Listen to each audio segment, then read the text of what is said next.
Hi friends, നമ്മൾ chilli മഷ്റൂമാണ് തയ്യാറാക്കാൻ പോകുന്നത്. വളരെ ടേസ്റ്റി ആയിട്ടുള്ളൊരു സൈഡ് ഡിഷാണ്. അപ്പോൾ അതിന് വേണ്ടുന്ന ഇൻഗ്രീഡിയൻസ് എന്തൊക്കെയാണെന്ന് ഞാനിവിടെ ഡിസ്ക്രിപ്ഷനിൽ കൊടുക്കുന്നുണ്ട്. അപ്പോൾ നിങ്ങളൊന്ന് ചെക്ക് ചെയ്ത് കഴിഞ്ഞാൽ അതിനുള്ള ഡീറ്റെയിൽസ് എല്ലാം കിട്ടും.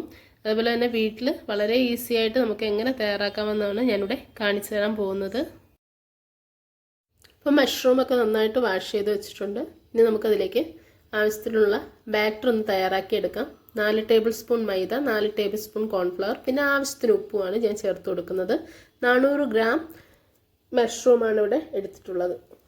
അപ്പോൾ ഈ ബാറ്റർ റെഡി ആയിട്ടുണ്ട്. നമ്മളിനി അതിലേക്ക് ഡിപ്പ് ചെയ്തിട്ട് ഇതേപോലെ എണ്ണ നന്നായിട്ട് ചൂടായതിന് ശേഷം അതിലേക്ക് ഇട്ട് കൊടുത്ത് ഫ്രൈ ചെയ്തെടുക്കാം. നന്നായിട്ട് ഫ്രൈ ആയിട്ട് വരണം.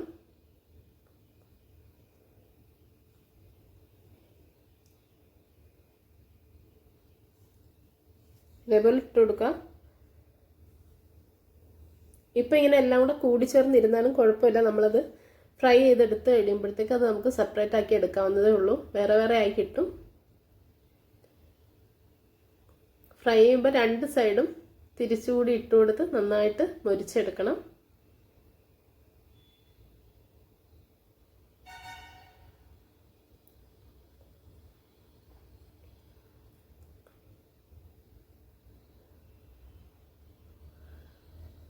അപ്പോൾ ഇനി ഇതിങ്ങനെ എടുക്കുകയാണ്. ഇനി ബാക്കിയുള്ളതും കൂടെ ഞാനൊന്ന് ഫ്രൈ ചെയ്തെടുക്കാം. അപ്പോൾ ഇനി നമുക്ക് അതിന് വേണ്ടുന്ന ചില്ലി മസാല തയ്യാറാക്കാം. അതിന് വേണ്ടിയിട്ട് ഇതേപോലെ ഒരു പാനിലേക്ക് തന്നെ ആവശ്യത്തിന് എണ്ണ ഒഴിച്ചു കൊടുത്തിട്ടുണ്ട്. അതിലേക്ക് വെളുത്തുള്ളി, ഇഞ്ചി, പച്ചമുളകുമാണ് ചേർത്ത് കൊടുത്തിട്ടുള്ളത്. അപ്പോൾ എത്ര വെളുത്തുള്ളി എടുത്തിട്ടുണ്ട്, എത്ര ഇഞ്ചി പച്ചമുളകൊക്കെ ഉണ്ടെന്ന് ഞാൻ ഇവിടെ ഡിസ്ക്രിപ്ഷനിൽ കൊടുക്കുന്നുണ്ട്. അവിടെ ഒന്ന് ചെക്ക് ചെയ്താൽ മതി. 1 സവാളയാണ് എടുത്തിട്ടുള്ളത്. ഇതേപോലെ കട്ട് ചെയ്തെടുക്കണം.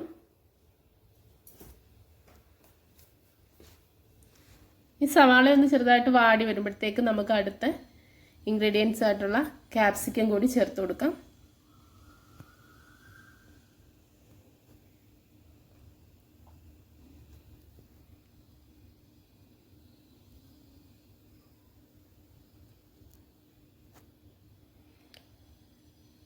അപ്പോൾ നമ്മുടെ സവാള ഒന്ന് റെഡിയായി വന്നിട്ടുണ്ട്. ഞാൻ ആ ക്യാപ്സിക്കം കൂടി ഒന്ന് ചേർത്ത് കൊടുത്തിട്ടുണ്ട്. ക്യാപ്സിക്കം കുറച്ച് വലുതായിരുന്നു, അതുകൊണ്ട് അതിൻ്റെ പകുതിയെ ഞാൻ ഇതിനകത്ത് ചേർത്തിട്ടുള്ളൂ. ക്യാപ്സിക്കം ചേർത്തതിന് ശേഷം ഒരു 2 മിനിറ്റ് മതി. അതിനുശേഷം അതിലേക്ക് ആവശ്യത്തിനുള്ള അടുത്ത ഇൻഗ്രീഡിയൻസ് ഒക്കെ ചേർത്ത് കൊടുക്കാം.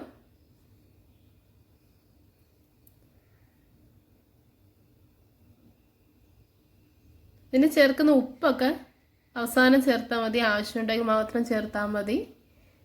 അപ്പോൾ ഞാനിവിടെ റെഡ് ചില്ലി സോസാണ് ചേർത്ത് കൊടുത്തിട്ടുള്ളത്. 2 ടേബിൾ സ്പൂണാണ് ചേർത്തിട്ടുള്ളത്.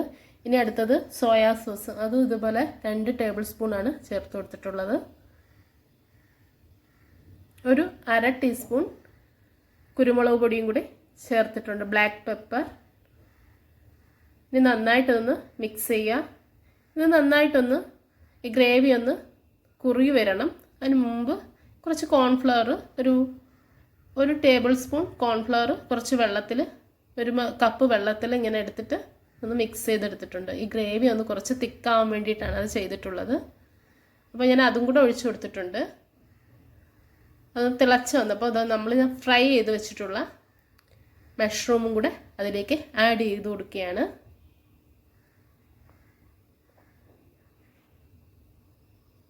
നന്നായിട്ടൊന്ന് മിക്സ് ചെയ്യുക. എല്ലായിടത്തും മസാല വരുന്ന രീതിയിൽ മിക്സ് ചെയ്യുക.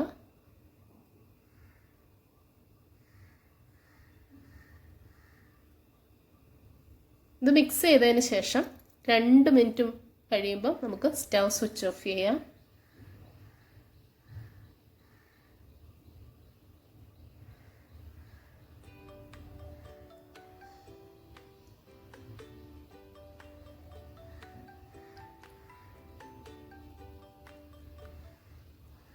അപ്പോൾ നമ്മുടെ ചില്ലി മഷ്റൂം തയ്യാറായിട്ടുണ്ട്. ഇനി നമ്മൾ